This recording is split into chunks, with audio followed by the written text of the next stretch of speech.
and the environment, there is a trade-off if the technology is not in place. For example, we have Lucas Films up there just is leaving the county now. There's a whole 600 or 800 jobs you're going to lose in Marin County. Is that what I ask you? Is that what you really want? Is that what you really want? The EPA ran them off. So let's be careful. I would be for reasonable regulation, but not one that kills jobs or economic opportunity. Thank you. Norman Solomon.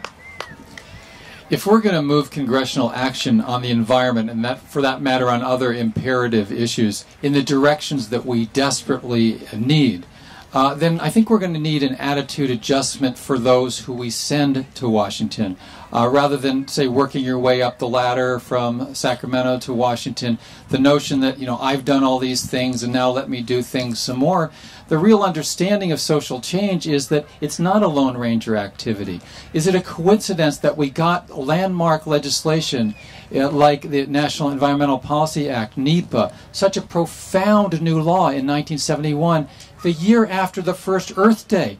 No, it's because we create social change from the base. We organize at the grassroots. We educate, we agitate, we demonstrate. And those we elect should come out of, or at least be consciously responsive and part of those social movements to create the imperatives that the next generations require. Susan Adams. Yes, first, I just want to say in response to Stacy's claims, there's actually no evidence in the public record that green, clean jobs and clean energy programs have ever been made. For me, we've delivered the goods here at the county, and I have a very public record that demonstrates my support for the clean energy program and a number of other environmental initiatives that we're showing the rest of the country how you can do it by doing it locally. It's about getting to yes, and I believe all things are possible. All things are possible. It's not doom and gloom. It's about finding the common language, asking the questions. Do you want clean air to breathe? Do you want clean water to drink? I would be willing to bet most people say yes to those two questions. Then the answer is, how do we get there, and how do we ensure that those that would not want us to have those opportunities for clean air and clean water are dealt with in a way that they're supposed to be dealt with, and not ruining the businesses of the people that are providing really good, clean, sustainable jobs and programs. Andy Caffrey. The largest organized crime syndicate and terrorism network in world history is the Republican Party. The second largest is the Democratic Party. No, these people aren't going to do it for us. President Obama wants to reduce fossil fuel emissions 80% below 1990 levels by 2050. 45 years too late. So I'm asking you, do you think any of these people are going to challenge that, are going to fight? BBC calls me the world's first GM crop trasher, because I use every technique possible. I've written legislation, I've filed lawsuits. One of the things we're going to do with GMO, require liability coverage before they can do tests. Lloyd's of London said that would cost way too much, so the tests would not happen. We can try to pull these things too, thinking outside the box.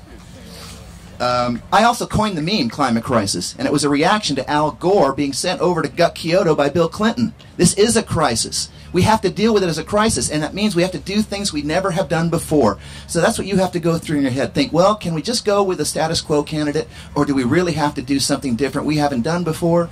But we damn well better do it. Brooke Clark.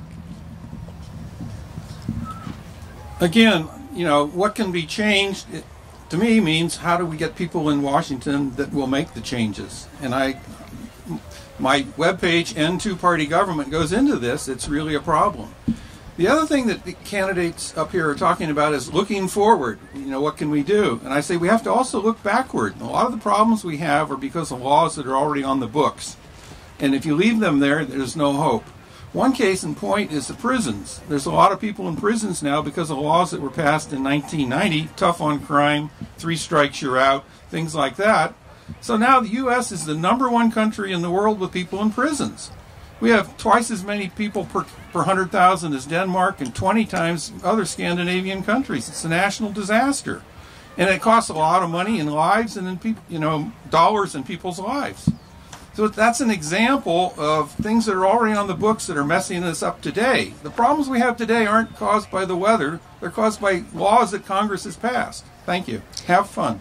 Well, William Courtney. Some of you folks may have remembered the Vietnam protests in Washington. That's now a crime. Every member of the Progressive Caucus of the Democratic Party voted against the right to protest, the right to assemble, the right to speak, the right to seek redress.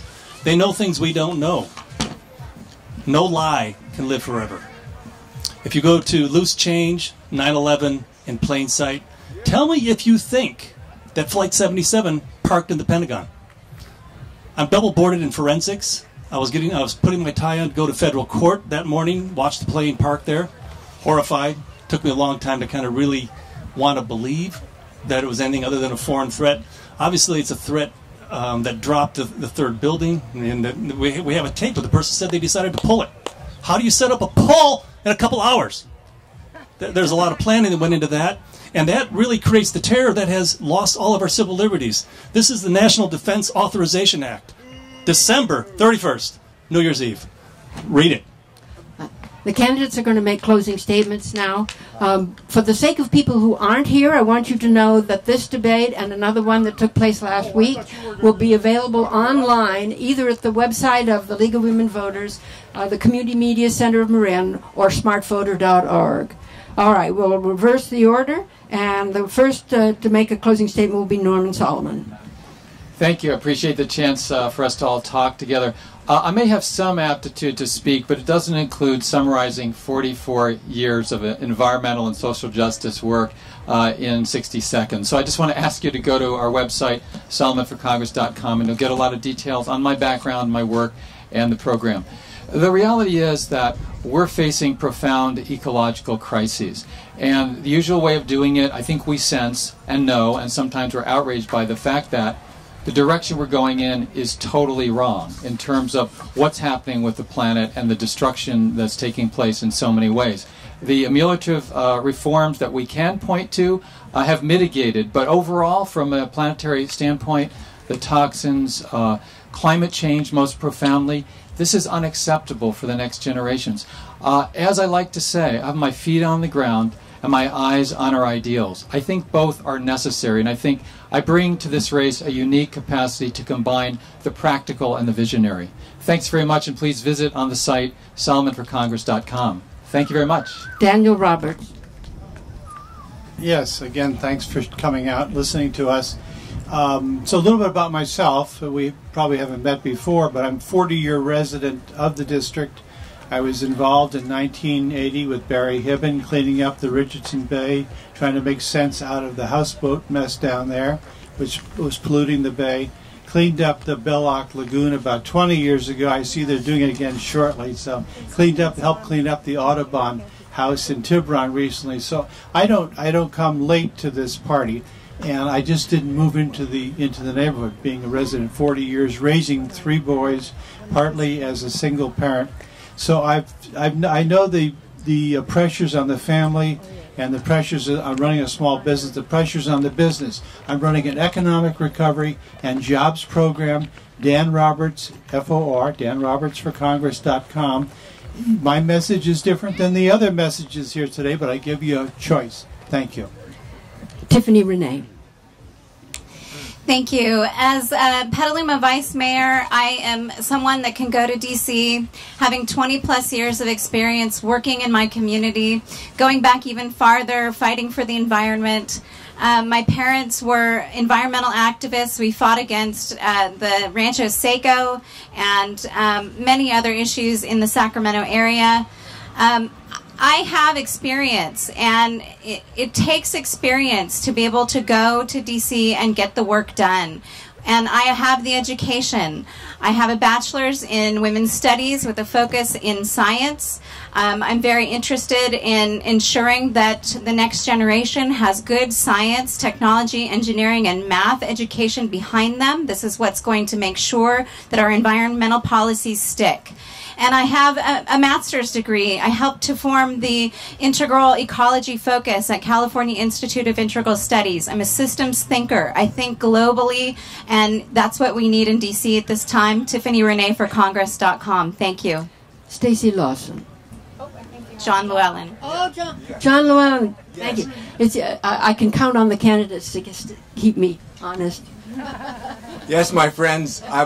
I'm one of the founders of the environmental movement, I can say. I was really there in 1970 when it began. It's in my heart and my blood. And now I live in the heart of the Northern California bioregion. I established a business where I could live in harmony with the environment, hand harvesting wild seaweed sustainably. I love people and I love this bioregion. And I really want to thank you. You people have transcended the hopelessness that people feel, and you believe that actually we can organize to make change. And I want to ask you to join with me and keep organizing, keep moving toward making the environment, peace, social justice changes that we know that we need, because we can do it. If you send me back there, I won't be beholden to any of the corporate interests. I've spent a whole lifetime not selling out, and I'm not going to sell out now. Thanks. Okay, now Stacy Lawson. Thank you. Thank you, everyone, for being here. It's really a pleasure to be able to share ideas with you. Our campaign really has been about fighting for our working and middle-class families, making sure we have a sustainable path forward environmentally and with clean energy, and, of course, education for our kids.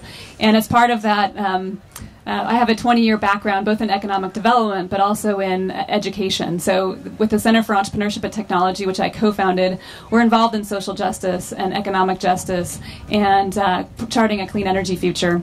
And, you know, I think it's probably this point in the race where folks who feel threatened by a candidate start doing attacks. So we've put actually a page up on our website called Fight Back with the Facts. So any of the things that were said here today, you can go on there and see what's really true.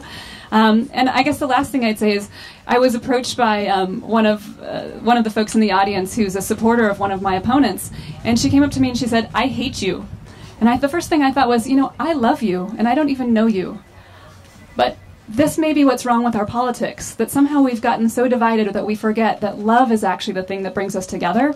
And only if we love our planet and we love each other can we actually find the solutions that we need to get through this.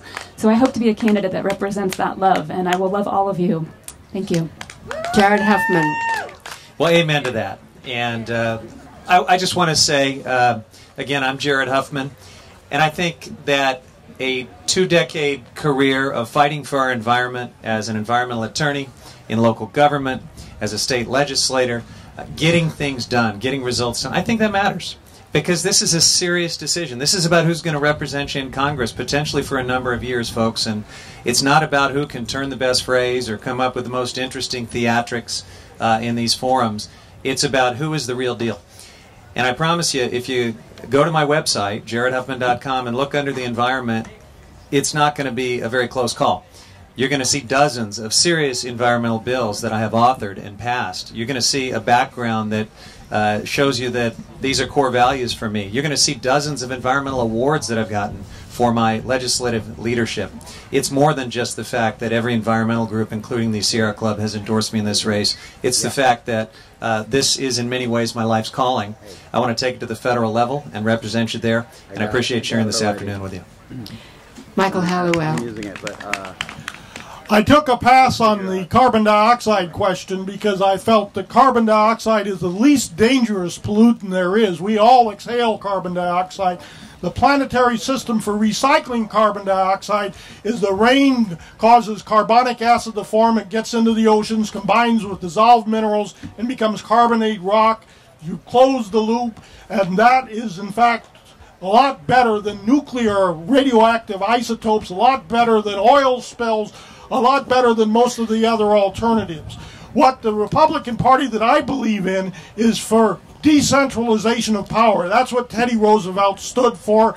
We are the party of small business, not the party of the large Wall Street contributors. By the way, you know what happened to financing of presidential campaigns? Obama happened to it. He killed it, and he killed it by not living up to his pledge that he would stay on that system, and he outspent his Republican opponent 2-1. So much for the idea that we're the party of big business. Larry Friesland. I'm a marriage and family therapist here in the county, and I've been one for almost 20 years, and I know what dysfunctional systems are, and this is one of them. We know right now that the acidification of the ocean, the polar ice caps melting, the permafrost threat. We're on the Titanic. And what I hear is my opponents up here, some of them, it feels like they're rearranging the furniture. They're not freaking out. I'm freaking out. I'm scared to death. That's what's going on. And the Republicans and the Democrats are on the same page on this. The Democrats, why do the Democrats support drilling fracking in the Keystone? Up here we sound all green, but the reality is that Harry Reid and Obama are signing off on this. And if we know why the Republicans are, because of the corporations.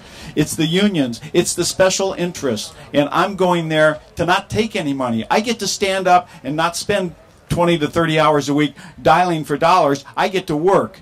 And the reality is that these guys up here that are talking about the party is, our party's better than the other party, watch out. William Courtney. Where'd he go? He's not here. Took off. Oh, okay. His bus just left. Brooke Clark. Yeah, this is an extremely important race. This is an open race because there's no incumbent in this race. It's a very rare thing. Almost all the other races, there's an incumbent. If there's an incumbent, he wins, and your vote doesn't count. This is a place where your vote really does count. It's extremely important, and it may never happen again in our lifetimes. So I want to emphasize again, check out my webpage, End Two-Party Government. If we have a two-party government, we're doomed. It's just that simple.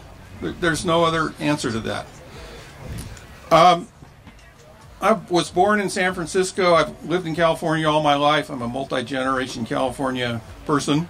My mother was a Stanford grad. She went there on a scholarship. My father was an artist. And I think I've got the best of both of them. I've got brains and creativity. It's something we need in Washington. Also, I can think and reason, which I think seems to be lacking. My master's degree is in engineering, and I have a web-based business where I design and build products. Thank you very much, and have fun. That's the important thing. Susan Adams. No. How about Andy Caffrey? Oh, Lord, I think... Did I get 2 minutes? Because William's my friend. Hey, besides Larry, is anybody else here freaked out about the climate crisis, the ecological meltdown, the collapsing economy, or the destruction of our democracy and public infrastructure? Well, the other candidates here are acting as if there is no climate crisis. Two of them, Huffman and Lawson, want to be another Mike Thompson. Susan and Tiffany and Norman want to be another Lynn Woolsey. Well, look at where we are right now. It's not good enough. I want to go in there and be a Michael Moore or an Amy Goodman on the House floor, calling out the Democrats every time they sell us out. Because what they've done is let the Republicans frame everything. We need to reframe it, and we need to reframe it to the American people.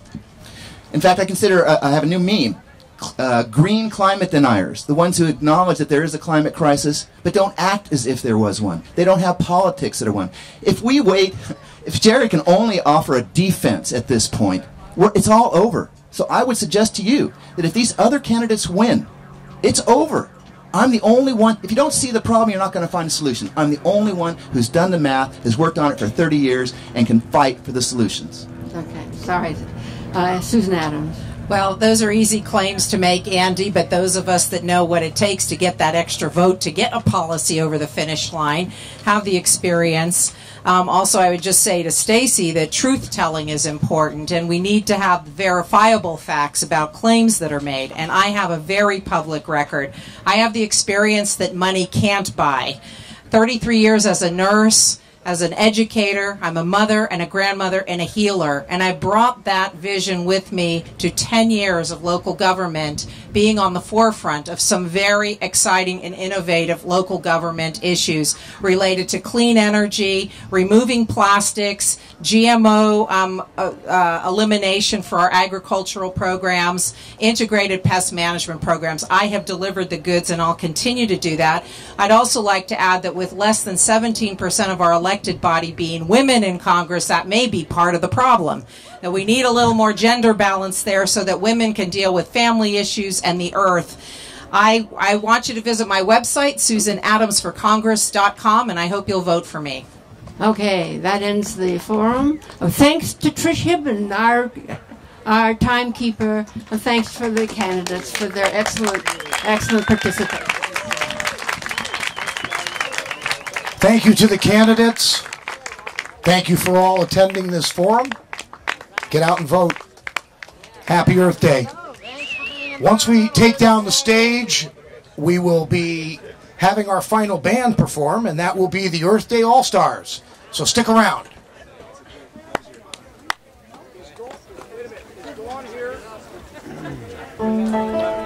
Thanks for fighting.